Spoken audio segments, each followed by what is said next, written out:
Supreme court میں justice مقبول باقر کی سربراہی میں 2 رکنی بینچ نے لیگی رہنماؤں خواجہ سعد رفیق اور ان کے بھائی سلمان رفیق کی درخواست ضمانت پر سماعت کی۔ خواجہ برادران کے وکیل امجد پرویز نے دلائل دیتے ہوئے کہا کہ چیئرمین نیب نے گواہ کیسر امین بٹ کو 2 دفعہ معافی دی۔ پہلی معافی کے بعد کیسر امین بٹ نے مجسٹریٹ کے سامنے بیان دیا۔ چیئرمین نیب نے بیان پسند نہ آنے پر معافی واپس لے لی۔ کیسر بٹ کو دوسری معافی 5 دسمبر 2018 کو دی گئی۔ کیسر بٹ پلی بارگین کرنا چاہتا تھا لیکن نیب نے کیسر بٹ کی پلی بارگین کی درخواست مسترد کر دی۔ نیب کا مقصد صرف خواجہ برادران کے خلاف کیس بنانا تھا۔ جسٹس مقبول باقر نے ریمارکس دیے کہ نیب کی نیت خراب ہے یا اہلیت کا فقدان ہے، دونوں ہی صورتوں میں معاملہ انتہائی سنگین ہے۔ نیب کے پاس ضمانت خارج کرنے کی کوئی بنیاد نہیں۔ خواجہ برادران کے اکاؤنٹس میں پیسے آئے ہیں تو اس میں غیر قانونی کیا ہے؟ وہ تو مان رہے ہیں کہ پیسے آئے ہیں، اگر کوئی غیر قانونی کام ہوا ہے تو نیب دکھائے۔ فریقین کے دلائل مکمل ہونے پر سپریم کورٹ نے 30 لاکھ روپے کے مسلکوں کے عوض خواجہ سعد رفیق اور سلمان رفیق کی ضمانت منظور کر لی۔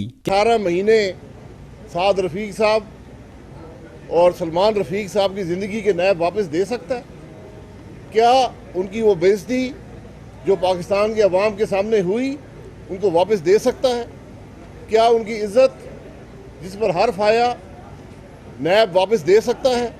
نیب چیئرمین آج استعفیٰ دے۔ اور یہ صرف اور صرف عمران خان کی مرضی کے اوپر ادارہ چل رہا ہے جو ملک کے اندر ایک فسطائیت نافذ کر رہا ہے، لہٰذا اس کو فوری طور پہ بند کرنے کے لیے قانون سازی کی ہم دعوت دیتے ہیں تمام اپوزیشن جماعتوں کو اور حکومت کو۔